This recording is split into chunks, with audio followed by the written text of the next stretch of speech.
The earth was immolated so that no flora could grow, nor fauna to thrive. All signs of life have been completely wiped out. Nothing remains this desolate place once called Earth, except for her.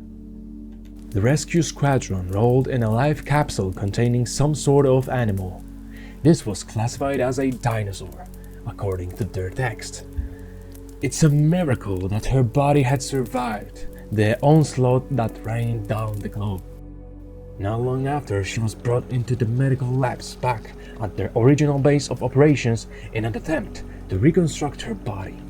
Restoring her original form was impractical, as her body structure would hinder the intended purpose for her reconstruction, so the scientists in charge had to resort to mixing in regenerative cells from other life forms, most of them coming from bipedal humanoids from another timeline called humans. And thus, the female dinosaur was molded into a new type of life form, a kemonomimi. They had named her Saura, paying tribute to her original species. Saura, they spoke to the unconscious specimen, you will be the hope of a new dawn for this desolated world. Together, we will help you shape yourself for a greater purpose, one who is able to mold and create worlds fit for all kinds of life. Please be the guiding light to the new worlds. They need you, Saura. To their surprise, a finger twitched within the containment pod. The scientists got riled up with this fact and began to administer more formulas for simulation and tested for more responses. In the first years, everything was slow. Saura was fully conscious, but also highly confused and fidgety as to what's happening. It seems that the events of the worldwide catastrophe have still left her mind in a state of confusion, and the treatment administered seems to have muddled with her mind. She had receded back to being a child. She was often cold within the facility, and she was very picky with food, only settling for herbs and vegetables. The scientists conclude that this must be brought by her nature as a dinosaur, so they all had to accommodate all her needs with someone spearheading to nurture her as if she was one's old child. No matter as the years went by, she was soon convinced to be part of the World Restoration Program, an experiment launched by their kind to restore worlds' dimensions that were once wiped out by catastrophic events in an attempt to create life anew within destroyed planets such as Earth. Saura was a quick learner. Within the simulation fields of creation that they put her in, Saura learned how to create life from the elements around her. Her first creations were imperfect. Worlds where the seas were boiling lava, where the air was too noxious for any life to grow in, or worlds where there was life, but remained imperfect within her and their eyes. Those were all quickly dissolved so she could restart once more. Through countless hours of molding and shaping new worlds with varying degrees of success, Saura has shaped what they had considered perfect world, which were essentially timelines that had achieved a perfect state of utopia. Look, I made a new one. Saura would proudly hold up a new sphere containing a brand new world. I made it with lots of care and look how happy the wanderers are. I kinda want to jump with them as well. They observed the sphere, petted Saura's head, and told her that it was good. The girl would then beam proudly and proceed to shape up another world as they took it away from her hand. Saura was given unlimited control on shaping her different creations as she saw fit. The better ones were put up on the front rows of the facility for display. They were proud of Saura's creations. Her works should be put up as a work of art for everyone of the race to marvel and see. Come all to see shaper of many worlds, Saura. This was how she was branded as to the general public of their kind.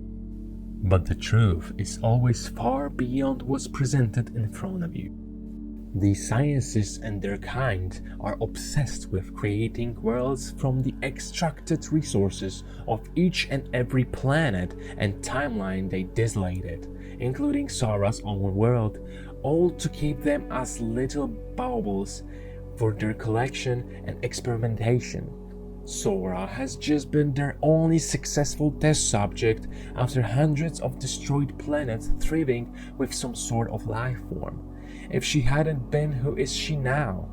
They would have probably thrown her away just like the rest of their other failed attempts to produce their shaper of worlds. And with their greed, they pushed Saura to create at hastened paces, urging her that she must keep making more. Hurry, Saura! We must not withhold your power to create life. Guide the laws and scattered elements together, and turn them into beautiful worlds. This was their constant reminder, which soon took a toll to the poor girl. After being brought to her limit, she would soon collapse in the middle of creation. They looked at her with concern, and their only response was to shake her heads in disappointment. This couldn't stand. One should not be blindly condemned to live a life slaving for others while being fed sweetened lies to pacify their suspicions of their own existence.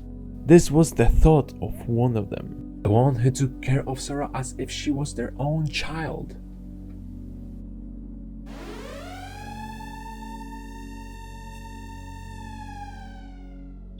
Quickly, they snuck into her pod and carried her swiftly to the intergalactic transport depots.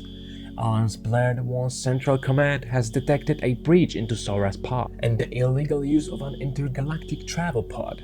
They scrambled the disignited coordinates in an untraceable cipher to prevent anyone from locating Saura ever again. As the entire room rumbled and Saura's pod in place, they pressed their hand against the glass and spoke to her. "You will be safe now, Saura. This will just be a little bumpy trip and you might not remember me, but..." They clutched their chests, suppressing tears as they said their goodbyes to the child they had raised. A loud blast was heard, and security managed to breach into the room. It was all too late, as they pushed the launch button, sending Saura across the different galaxies and dimensions, never to be seen again. Saura's pod sailed through the fabrics of reality for years, affecting her memories as she slept through the dimension jump. Once she had reached her stop, the pod opened and she woke up. This was an unknown world, but it all seemed so familiar. It was barren, and yet she feels like she could... With a wave of her hand, the bare ground before her began to spring with grass, trees, and flowers all around. It seems that her powers have not dulled one bit. Before her was a blank canvas, and she was ready to paint a new world once again. But this time, it will be according to her means.